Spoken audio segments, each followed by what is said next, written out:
Assalamualaikum warahmatullahi wabarakatuh. Sebelum kami memulakan pembentangan pada hari ini, izinkan kami untuk memperkenalkan ahli kumpulan kami. Bermula daripada saya, nama saya Muhammad Hafizuddin bin Misdi daripada kelas 4 SPPH. Nama saya Nur Hakimah binti Khalid. Nama saya Nurhanani binti Mak Abdul Latif.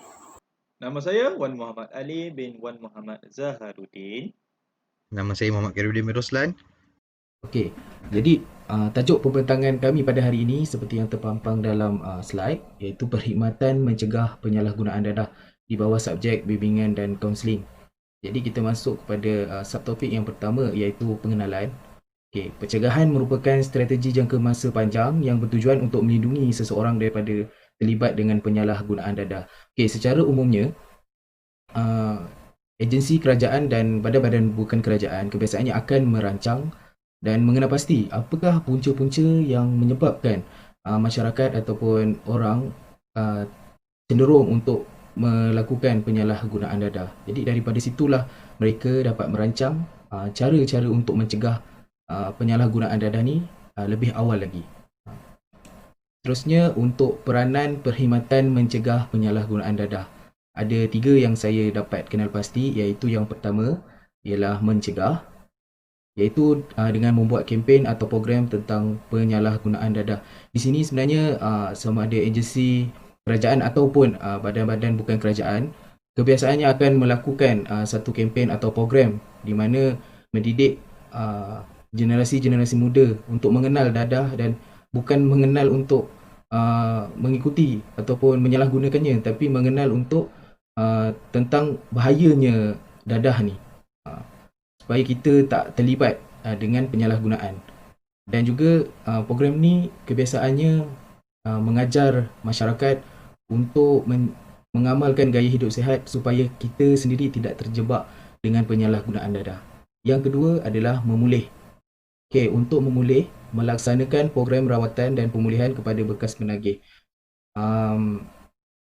Kebanyakan daripada agensi ataupun badan-badan bukan kerajaan, dia akan membantu bekas-bekas penagih ni untuk berhenti daripada ketagih dengan dadah ni lah. Dan juga secara tak langsung mereka juga memberi latihan kemahiran kepada bekas-bekas penagih ni supaya bila mereka dah pulih, mereka masih lagi dapat peluang pekerjaan berdasarkan kemahiran yang mereka ada. Okey, seterusnya adalah meningkatkan kerjasama serantau dan antarabangsa dalam memerangi isu dadah. Okey, mengenai poin yang ketiga, ini adalah lebih kepada agensi kerajaan, iaitu agensi anti dadah kebangsaan. Jadi kita kerjasama dengan negara-negara luar dalam memerangi isu ni. Kita ambil feedback daripada mereka macam mana kita nak mencegah penyalahgunaan dadah dan macam lagi lah. Jadi saya akan meneruskan bahagian saya untuk jenis perkhidmatan mencegah penyalahgunaan dadah, iaitu Undang-Undang Penyalahgunaan Dadah. Jadi terdapat 5 akta dan undang-undang dadah yang saya dapat kenal pasti, iaitu yang pertama ialah Akta Dadah Berbahaya 1952. Tujuan akta ini dibuat ialah untuk mengawal pengimportan, pengeksportan, penghilangan, penjualan dan penggunaan candu dan beberapa bahan dan dadah berbahaya. Seterusnya tujuannya ialah untuk dia berhubung dengan bidang kuasa mahkamah terhadap kesalahan yang tertakluk di bawahnya dan perbicaraan mahkamah. Okay, yang kedua ialah Akta Penagih Dadah yang ini Rawatan dan Pemulihan 1983 dan berlaku pindaan pada 1998. Di mana Akta Penagih Dadah Rawatan dan Pemulihan ini digubal bertujuan untuk memberi rawatan dan pemulihan kepada penagih-penagih dadah. Selain dia merupakan proses rawatan lanjutan, dia juga bertujuan untuk memastikan mereka tidak mengulangi lagi penagihan mereka terhadap barang bahan berbahaya tersebut. Yang ketiga ialah Akta Dadah Berbahaya, iaitu langkah-langkah pencegahan khas 1985, di mana akta ini dibuat mengenai tahanan pencegahan orang-orang yang ada kaitan dengan apa-apa aktiviti yang berhubung dengan membuat pengedaran dadah berbahaya. Okey, yang keempat ialah Akta Dadah Berbahaya Perlucut Hakan Harta 1988, di mana akta ini memberi kuasa kepada pihak penguat kuasa untuk membuat penyiasatan, penangkapan dan penyitaan mana-mana harta yang disyaki dan seterusnya pendakwaan ke atas mereka yang melakukan kesalahan di bawah akta ini. Okey. Yang terakhir ialah Akta Racun 1952, di mana akta ini untuk mengawal pengimportan, pemilikan, pengeluaran, penjualan dan penggunaan racun. Racun bermaksud bahan-bahan yang dinamakan dan disenaraikan dalam senarai racun dan termasuk apa-apa campuran, penyediaan dan solusi yang mengandungi bahan-bahan tersebut. Jadi itu saja 5 akta dan undang-undang berkaitan dadah. Okey, seterusnya saya akan menerangkan statistik penagih mengikut peringkat umur. So, kita tengok di peringkat remaja di antara umur 13 hingga 18 tahun, ada berlaku penurunan kes pada tahun 2018 iaitu yang dicatatkan hanya 550 kes, manakala pada tahun 2019 berlaku penurunan kepada 437 kes. Manakala di golongan belia iaitu di antara 19 hingga 39 tahun ada berlaku peningkatan pada tahun 2018 hanya 18,417 kes, manakala kes yang dicatatkan pada tahun 2019 iaitu sebanyak 18,986 kes. Seterusnya kita pergi kepada statistik mengikut jantina. Pada tahun 2018 jantina lelaki dicatatkan hanya 24,314 kes dan berlaku peningkatan pada tahun 2019 kepada 24,949 kes. Manakala untuk golongan perempuan ada berlaku peningkatan juga iaitu pada tahun 2018 kes yang dicatatkan hanya 953 kes. Manakala pada tahun 2019 kes yang dicatatkan adalah sebanyak 1,131 kes. Ini menunjukkan kedua-dua jantina berlaku peningkatan pada tahun 2018 kepada 2019. Seterusnya kita pergi kepada taraf pendidikan. Taraf pendidikan itu terdapat di sini banyak: tidak bersekolah, sekolah rendah, PMR, SPM, STPM, diploma, ijazah dan lain-lain. So sini saya ingin highlightkan hanya pada peringkat persekolahan saja, iaitu sekolah rendah, PMR dan SPM serta STPM. So pada tahun 2018 peringkat sekolah rendah ada berlaku peningkatan kes pada tahun 2018 2,118 kepada 2,301. Manakala pada peringkat SPMR berlaku peningkatan pada tahun 2018 8,451 kes kepada 8,843 kes. Manakala peringkat SPM juga berlaku peningkatan pada tahun 2018 9,114 kes pada 9,678 kes. Dan pada peringkat STPM ada berlaku sedikit penurunan pada tahun 2018 hanya 1,166 kes. Berlaku penurunan pada tahun 2019 hanya 154 kes. Di sini kita dapat lihat bahawa pada peringkat persekolahan golongan pelajar ingin terlibat dengan dadah adalah sangat tinggi. Seterusnya saya akan menerangkan tentang punca penyalaan gunaan dadah. Jadi di sini ada 5 punca utama yang telah saya senaraikan. Yang pertama adalah kekurangan perhatian dari ibu bapa. Apa yang dimaksudkan dengan kekurangan perhatian dari ibu bapa adalah apabila ibu bapa itu sendiri tidak meluangkan masa dengan anak dan menjadikan anak-anak itu bebas. Kebebasan yang tidak dikawal menyebabkan anak-anak itu mudah terjebak dengan najis dadah. Jadi apa yang perlu dilakukan oleh ibu bapa adalah mereka perlu sentiasa pantau dan kawal kebebasan anak-anak mereka. Punca yang kedua adalah pengaruh rakan sebaya. Seperti mana yang kita tahu, remaja ni ibarat kain putih yang mudah dicorak. Jadi mereka ni mudah terekod dan mudah terpengaruh. Jadi remaja itu sendiri perlulah sentiasa berfikiran rasional, waras dan tahu menilai mana yang buruk, mana yang baik. Seterusnya adalah tekanan. Apa yang dimaksudkan dengan tekanan adalah contoh seperti remaja yang menerima banyak kerja sekolah, banyak kelas tuitionnya sehingga malam. Jadi mereka tu kerap kali melakukan perkara yang mereka tidak suka.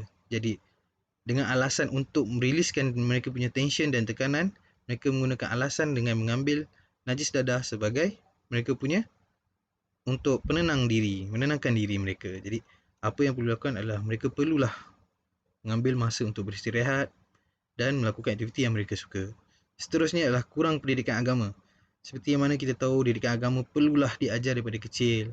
Dan dalam agama, mana-mana agama sendiri melarang daripada kita menyakiti diri kita sendiri. Apabila kita mengambil najis dadah itu, ibarat kita menyakiti diri kita sendiri. Jadi sekiranya anda masih belum dapat pendidikan agama, anda belum terlambat kerana pintu taubat sentiasa terbuka dan Tuhan sentiasa bersama kita.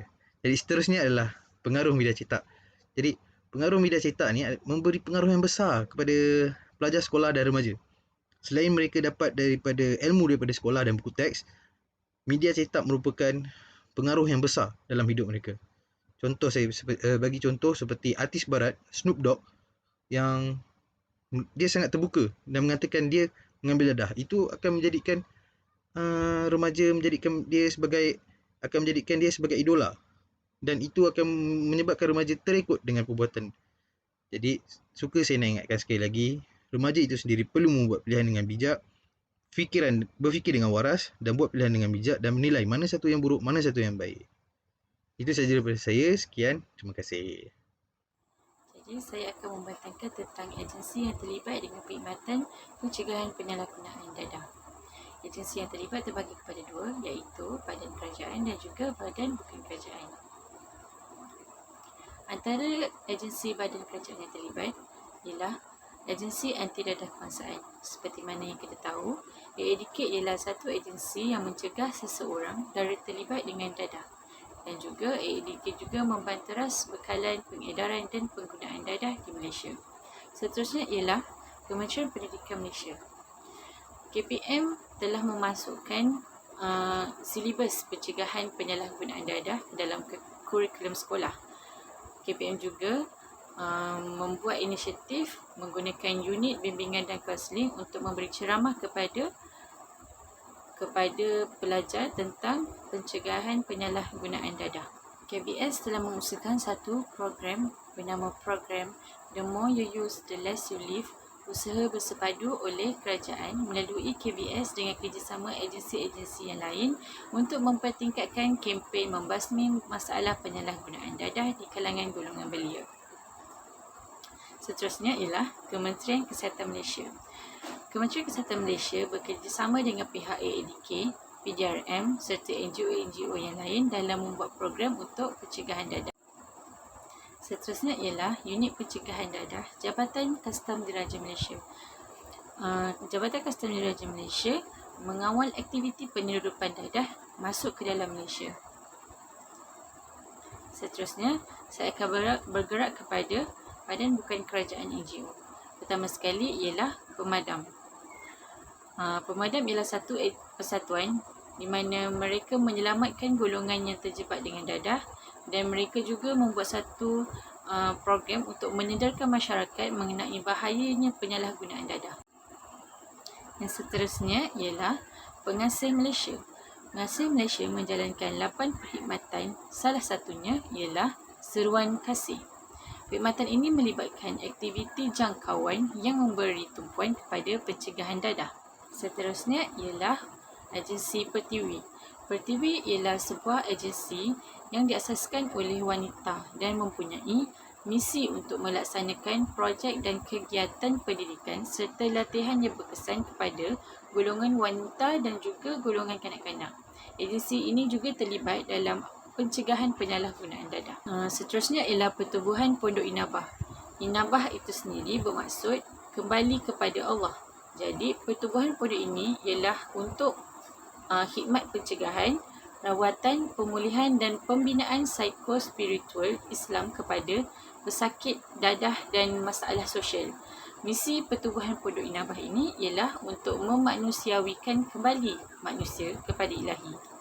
Yang terakhir ialah Substance Abuse Council, iaitu MASAC. MASAC ialah gabungan badan NGO dan pusat pemulihan dadah persendirian yang menjalankan program serta aktiviti yang berkaitan dengan penyalahgunaan dadah. MASAC menjadi rakan kongsi kepada pihak kerajaan dalam usaha menangani masalah penyalahgunaan dadah. Okey, untuk kesimpulannya, dadah merupakan penyakit masa kini yang semakin menular khususnya dalam kalangan generasi muda. Generasi muda yang diharapkan mampu mewarisi kepimpinan negara semakin tidak menyedari tanggungjawab yang diamanahkan kepada mereka hanya disebabkan penyalahgunaan dadah. Semua pihak perlu bertanggungjawab menjalankan peranan masing-masing dalam memerangi penyalahgunaan dadah. Pada pendapat kami, sebenarnya kita tidak perlu menunggu. Kita tidak perlu menunggu agensi-agensi kerajaan ataupun badan-badan bukan kerajaan untuk melakukan tanggungjawab mereka masing-masing. Kita sendiri boleh mengambil langkah untuk membasmi ataupun memerangi penyalahgunaan dadah dengan cara kita memantau rakan-rakan kita, keluarga kita dan kenalan-kenalan kita yang terdekat. Jadi, itu saja daripada kumpulan kami pada hari ini. Sekian, terima kasih. Jika ada soalan, kita boleh bertanyalah terus dalam kita punya kelas. Okay. Assalamualaikum.